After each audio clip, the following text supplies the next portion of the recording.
experience doesn't save him from this. I've done all kinds of crashes, as you can imagine. He says he's crashed more than a dozen times. Sometimes it's been pretty nasty.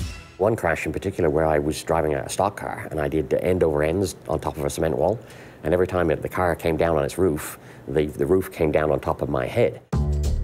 Nigel's head might need this. It looks like a regular helmet, but look at the bottom. It attaches to your body in a completely different way. Today, Chris Withnall at the Biokinetics Lab in Ottawa is testing the new helmet against one that's used in race cars now, called the head and neck system, or iHANS.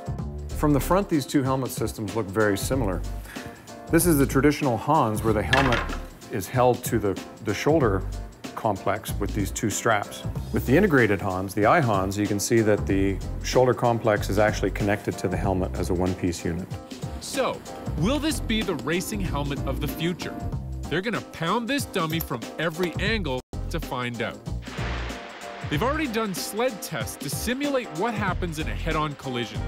The G-forces are so great that for a brief instant, it's as though your head weighs more than a sumo wrestler.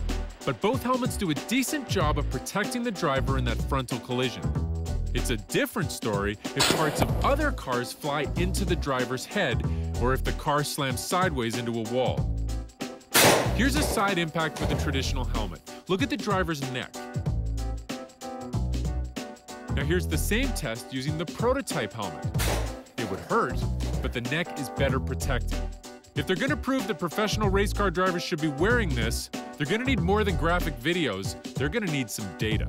With the 9 accelerometers, we can see that in all directions that the head wants to move, as well as all directions that it wants to twist. Sometimes the tests give them real surprises, like when the traditional iHANS system gets hit head-on. When the ram came in, it made contact with the chin bar first, caused the helmet to rotate downward. At this point, it's now bridged the forehead region of the helmet and the chin bar, and then it just simply continued pushing back. The helmet doesn't take the brunt of the impact, your head and neck do. Now they try out the same thing using the new iHANS helmet.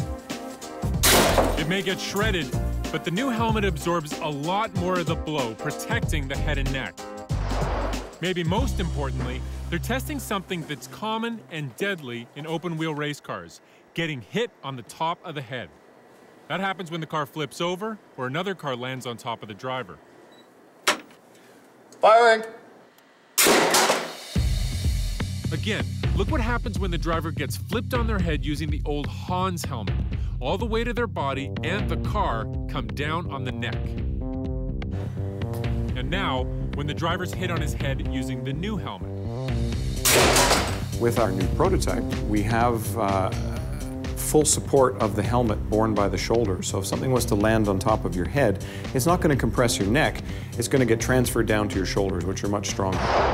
There's still a lot of work and testing to do, but so far, the new prototype is looking safer.